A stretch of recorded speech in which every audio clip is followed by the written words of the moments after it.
chronique du patrimoine.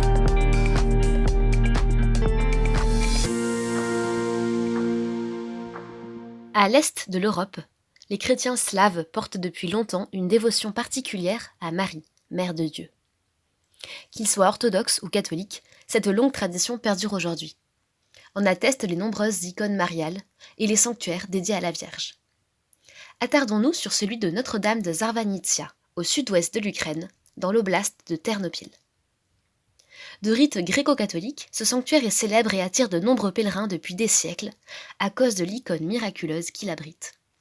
Son histoire remonterait au XIIIe siècle. Vers 1240, la Vierge Marie apparaît à un moine, réfugié là après avoir fui Kiev lors de l'invasion des Tatars. Il se serait arrêté là pour boire de l'eau et prier la Vierge Marie, qui lui apparaît et lui laisse une icône. Le moine reste dans cet endroit et construit une chapelle pour abriter l'icône. La chapelle devient rapidement un lieu de pèlerinage et de ralliement, les pèlerins s'installant autour, formant vite un petit village. Une église, un monastère et des lieux d'accueil se développent. Mais le monastère subit les revers de l'histoire tourmentée de la région. Au XVIIe siècle, les Turcs et les Tatars brûlent le monastère.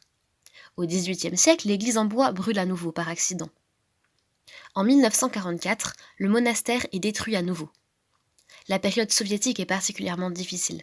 Alors que l'église gréco-catholique est interdite, la police vient même bloquer le village lors des grands jours saints, afin d'être sûr qu'aucun pèlerin ne se rendra au sanctuaire. Néanmoins, l'icône traverse les siècles. Les résidents ont toujours sauvé l'icône, déplacée dans les églises reconstruites et cachée pendant la période soviétique. Elle est ressortie triomphalement en 1988, lorsque l'église gréco-catholique émerge de la clandestinité. Aujourd'hui, le monastère Notre-Dame de Zarvanitsia est un lieu de pèlerinage marial important, avec une belle cathédrale aux bulbes dorés inaugurée au tout début du XXIe siècle. Depuis le début de la guerre en 2022, le monastère est un lieu d'accueil de centaines de déplacés qui fuient les combats à l'est de l'Ukraine.